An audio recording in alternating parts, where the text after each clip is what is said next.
All I that find good it money spent. interesting that whenever we record, this is the time y'all want to eat dinner and snack. It's always the same two people that argue Communion. about eating stuff and always eating stuff. A salad wrap, a chicken salad wrap, a Mm-mm. fruit bowl. Y'all forgot about the drink that she gulped down right at record. Wow. Yep. Okay.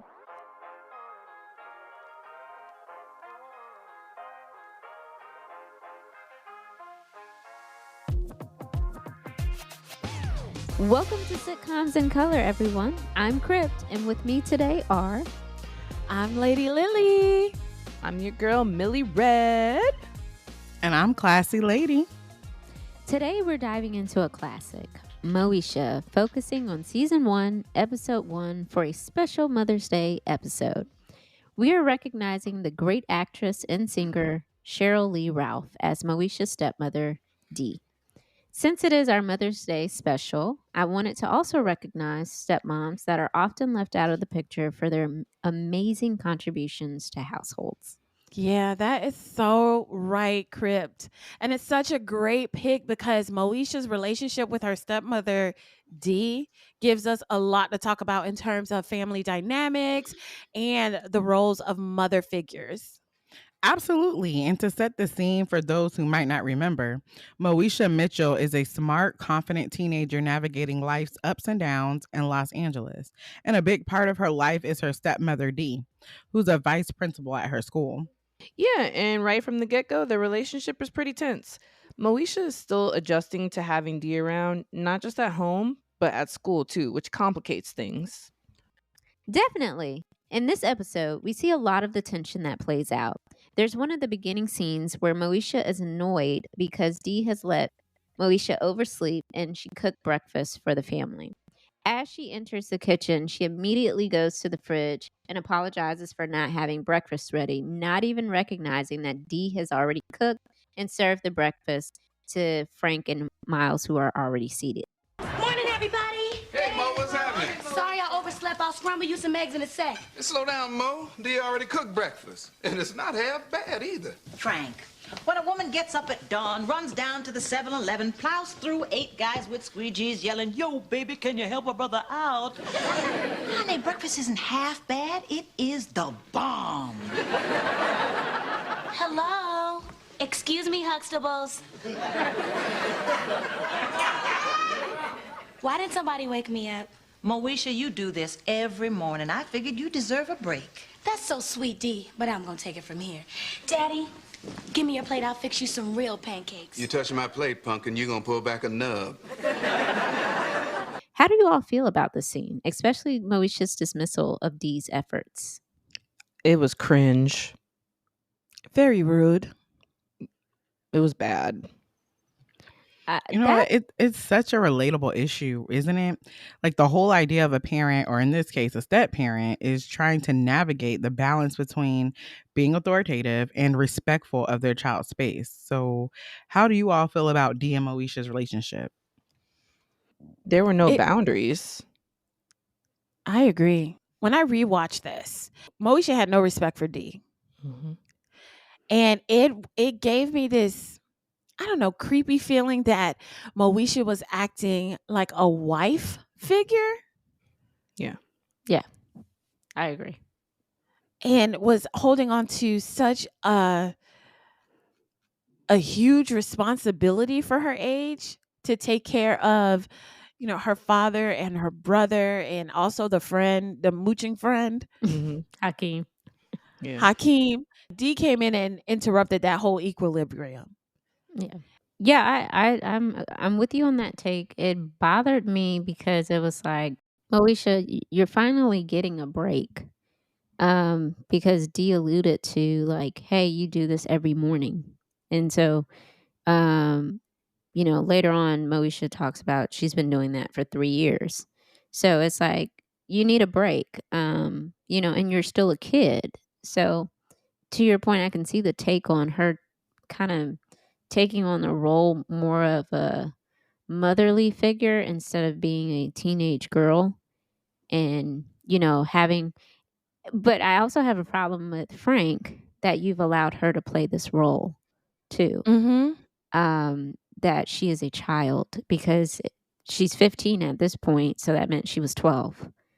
So from 12 to 15, she's cooking every day. Like, I appreciate, kid helping and helping out, but sir, and I also need you to do your part as a parent as well and make sure she stays in a child's place. And so I can see where that's a huge adjustment for Moesha to have Dee now come in as this motherly figure. And you're like, oh, daddy, give me your plate. I'll make you some real First of all, why don't you have a seat? Because number one, you're already late for breakfast. Why don't you sit down and just eat? Like, so yeah, to the point of no boundaries as well, that kind of bothered me as well. It really irritated me that that Moesha was like, she would say these really sly, slick remarks, and Frank just, like, he didn't nip it in the bud. It was just like, Mm-hmm. can you say something? Can you do something? Did they not have a conversation beforehand about like what Dee's role was going to be in the family? Like, she's going to be your stepmother. She's going to be able to inflict punishment on you. You're going to need to listen to her. It was almost like Dee came in and none of that was discussed, and Moesha she just wasn't going to deal with it and didn't want to deal with it. And Yeah. he wasn't forcing anybody to really deal with this or have any discussion. And so it just made the dynamic, it made it really strange, cringe, weird. It Mm-hmm. was rude. It just was so disrespectful to see a young girl like that behave that way to a woman who's just trying to come in and who seems like, she has a really good head on her shoulders, and seems like she really seemed like she was excited to, become like a stepmother and what have you. And it was just really hard to kind of see that interaction play out between them. Yeah. Yeah. I can understand. I know that grief is not a linear process and everyone grieved differently.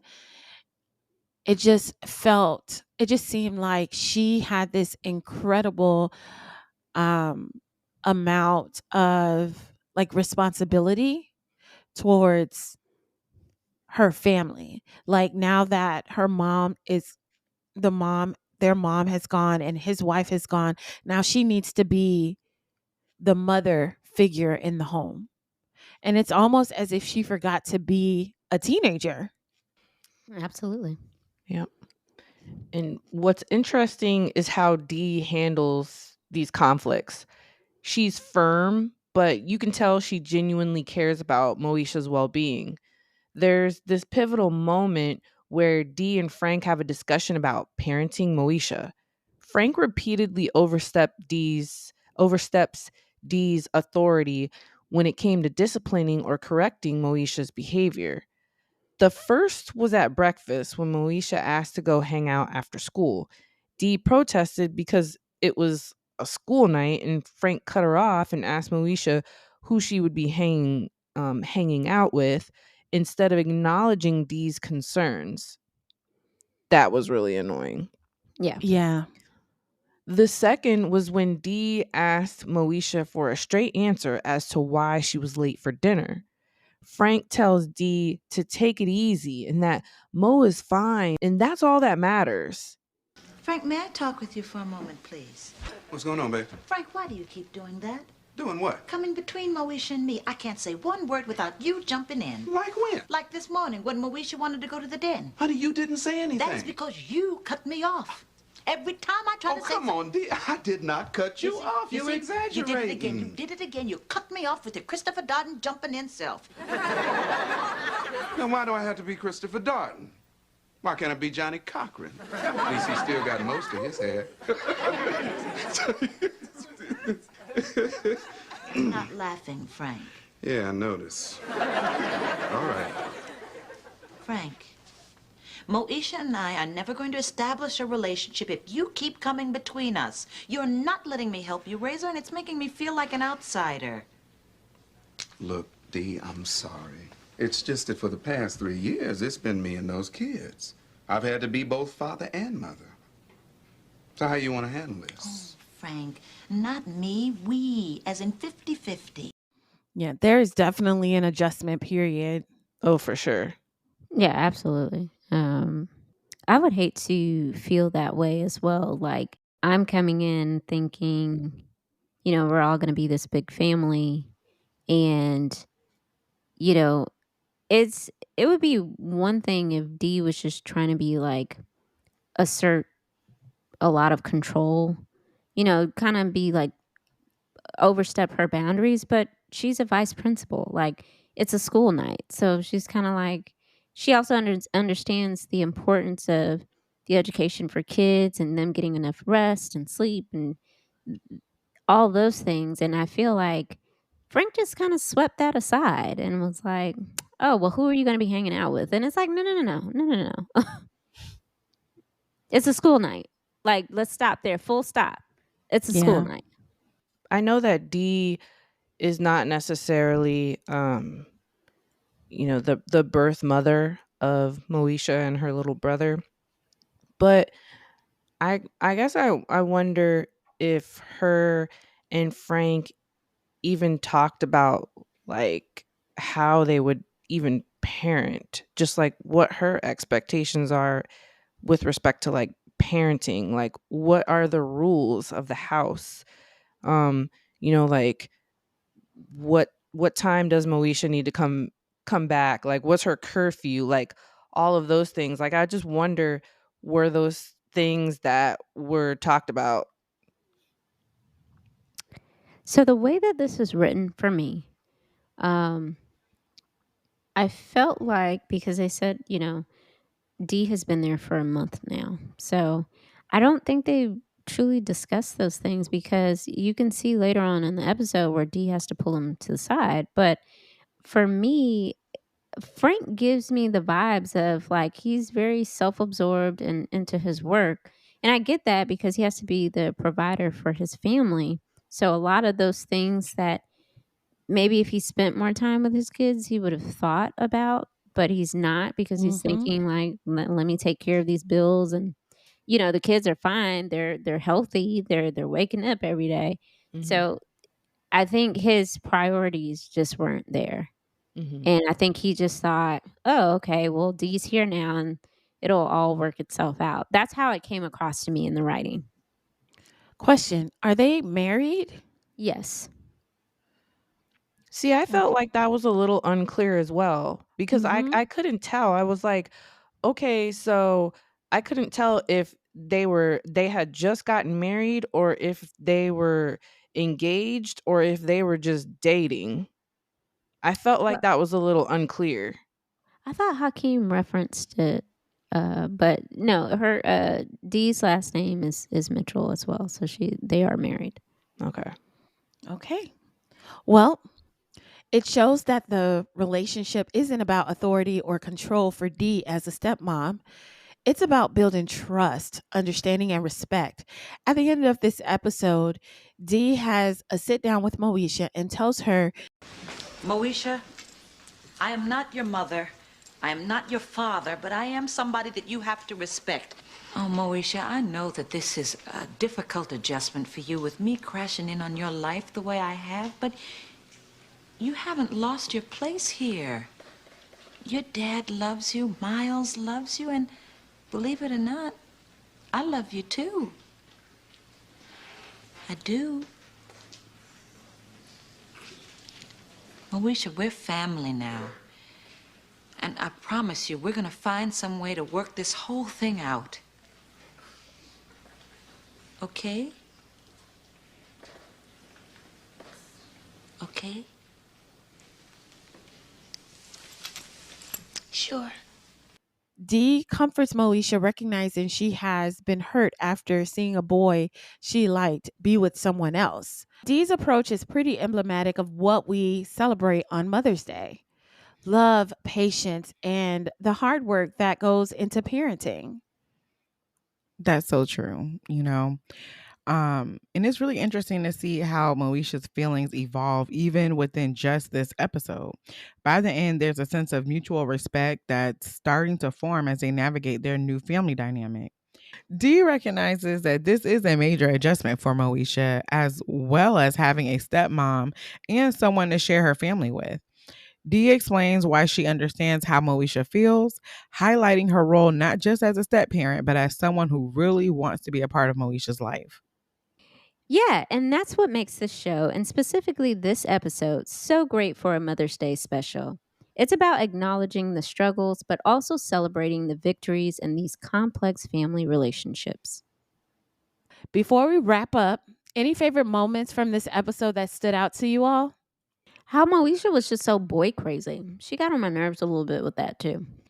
And even when she snuck out the house and came back and Dee's trying to talk to her, she's girl, ain't nobody tell you to do all that.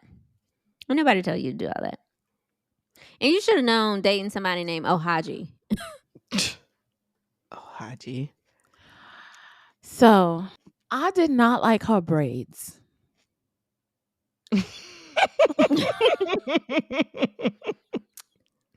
Was it because it was in a bob? Like, why? That is No, but not it a was bob. like no. She had like the pigtails and then the thing in the back. Her braids reminded me of like when it's time for you to remove them, and so you cut off half. Go sit in the corner. Log out. Yep. Now. Log out. Look it up. Look up her first episode of what her hair looked like on the first episode. I'm telling you. And thank you all for listening to Sitcoms in Color. You can find us on Facebook at Sitcoms in Color. You can email us at sitcomsincolor@gmail.com. We're not even done. You don't agree with me? So I didn't pay particular attention to her hair, but she didn't seem like 15 to me. Did she seem older? Yeah. to me. They all seemed older, honestly. So, here are some interesting facts about Sheryl Lee Ralph. She made her film screen debut in 1977 comedy film A Piece of Action. Known for her performances on stage and screen, she earned fame for her role as Dina Jones in the Broadway musical Dreamgirls in 1981. She had early guest roles on television shows such as Good Times, The Jeffersons, and Wonder Woman. She then starred in the ABC sitcom It's a Living from 1986 to 1989 and New Attitude in 1990, as well as the Nick at Night sitcom Instant Mom from 2013 to 2015. Ralph left her role as a main cast member of Moesha following season 5 because she did not agree with the writing as Frank being Dorian's father. So she stepped down and took on a recurring role. Despite becoming a recurring role as Dee Mitchell, Sheryl, she earned 5 NAACP Image Award nominations. Ooh. Dang, I did not know that. Mm-hmm. Yeah. Wow. She was bad. Yeah, she's won a lot more awards. I just kind of focused on, just specifically tried to focus on this and give a little bit of background about her. But she has won and been nominated for a lot of things. Like She's incredible. this woman, she's an incredible woman. She is a polished actress. Mm-hmm. And I actually love her on the Abbott. Yes, see, Abbott I don't want to give Elementary. too much. She's so good Love on it. there. She's so iconic. I love her. And she's beautiful too. Right? Yes. I mean, I feel like the more she ages, the more beautiful she gets. Yes. She's 67, by the way. No. Get out of here. Yeah, she's 67. It's amazing. Like, wow. When I tell you black don't crack unless you use it. Gosh. Unless you use it, you said? Or abuse it? Abuse it. Right. Abuse it. Oh, I was about to say, use it or abuse it. Use it and abuse it. Yeah. If you using crack, you abusing it. Yeah. That's true. Well, I've never heard that saying before. Like I know black don't crack, but I ain't never heard the rest of that. So I love the humor in this show. Despite the serious themes, Moesha always has a way of keeping things light and real, which is good family TV. That is a goddamn lie. I really felt like Moesha just created a lot of problems where she didn't need to. Oh, absolutely. But later on in the show, she, completely evolves. She changes. So I think that this statement is true later on in the show. From what? She went from, of a level 5 annoyance to a level 4.5? Not in this episode. Not in one episode and not in one season. Definitely not in one season. I'm talking about the late seasons. The late seasons are night and day. Like I remember my niece was watching, Moesha, and I was like, I don't remember her acting like that. I remember her being sweet. But I mean, that's, a kid perspective.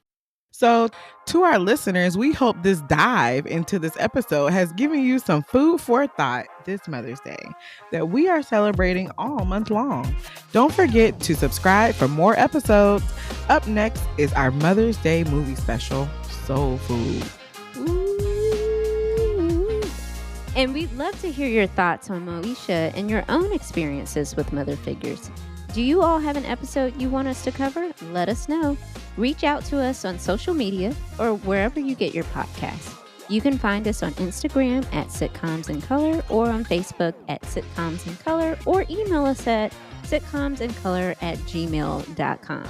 And don't just follow us, y'all. Listen to our podcast. We got some good stuff to discuss and to say. We want to hear back from y'all. Yeah. So until next time, bye y'all. Bye. Bye. Catch us in space. Yeah. And right from the get-go, their relationship is pretty tense. I don't like the way I said that. I mean, we are talking about the 80s and the 90s. You know what I mean? Yeah. Oh, we are talking about Mother's Day. Oh. Oh, crap. It's me. Sorry, I was like, I'm trying to give you the eye on this. I was not seeing the eye. So before we wrap it up, any favorite moments from this episode? That's the blah blah blah blah blah blah blah. Peter Piper pick a peck of pickles. Peter Piper picked a peck of pickled peppers. Peter Piper picked a peck of pickled peppers. Yes. Peter Piper picked a pack. Peter Piper picked a peck of pickled peppers. Pickled peppers.